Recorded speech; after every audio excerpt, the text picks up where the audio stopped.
آئیے اس کے بعد دعوت دیتے محمد ساحل صلی اللہ علیہ وسلم کو کیا ہے اور اپنا کلام پیش کریں۔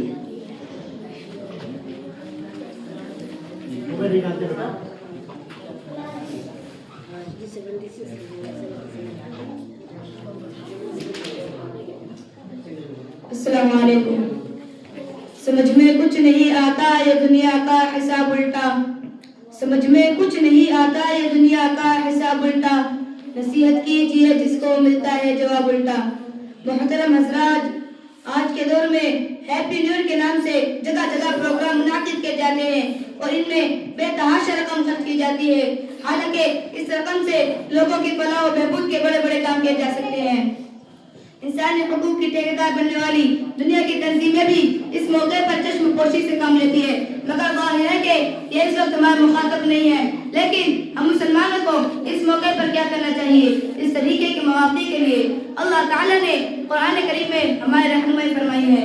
رحمان کے بندے وہ ہیں جو ناحق کاموں میں شامل نہیں ہوتے، یعنی جہاں ناحق اور ناجائز کام ہو رہے ہو اللہ تعالیٰ کے نیک بندے ان میں شامل نہیں ہوتے، اور جب کسی لغو چیز کے پاس سے گزرتے ہیں تو وقار کے ساتھ گزر جاتے ہیں، یعنی لغو روزہ کام میں شریک نہیں ہوتے بلکہ برا کام کو برا سمجھتے ہوئے وقار کے ساتھ وہاں سے گزر جاتے ہیں۔ چنانچہ پوری امت مسلمہ کا اتفاق ہے کہ یہ عمل صرف اور صرف غیر کا طریقہ ہے، لہٰذا ہمیں ان تقریبات میں شرکت سے حتی الامکان بچنا چاہیے اور ہم خود ہیپی نیو ایئر کہہ کر پہل نہ کریں بلکہ اس موقع پر حاصل شدہ پیغام پر مختلف دعائیں کلمات جو ہمیں پیش کر دے۔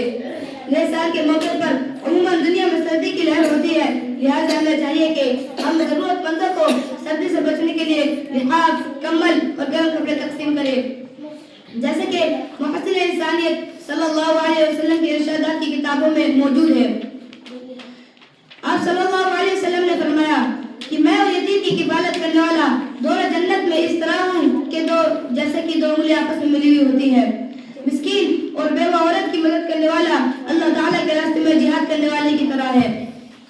جو شخص کسی مسلمان کو ضرورت کا کپڑا پہنائے گا اللہ تعالیٰ اس کو جنت کے سبز لباس پہنائے گا۔ جو شخص کسی مسلمان کو بھوک کی حالت میں کچھ کھلائے گا اللہ تعالیٰ اس کو جنت کے پھل کھلائے گا۔ جو شخص کسی مسلمان کو پیاس کی حالت میں پانی پلائے گا اللہ تعالیٰ اس کی جنت کی ایسی شراب پلائے گا جس میں مہر لگی ہوگی۔ وآخر دعوانا الحمد للہ رب العالمین۔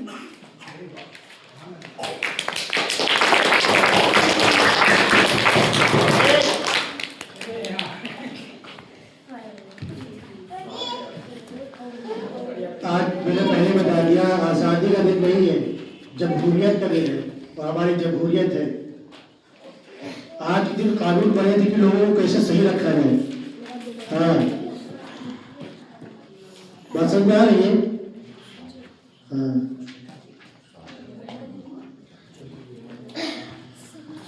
آئیے اب اس کے بعد ہم ایک ڈرامیٹک پروگرام جس کو مکالمہ کہا جاتا ہے پیش کرنے کے لیے دعوت دیتے ہیں ابو صالح اور ان کے رفیقوں کو، ان کے ساتھیوں کو کہ آئے اور اپنا مکالمہ پیش کریں۔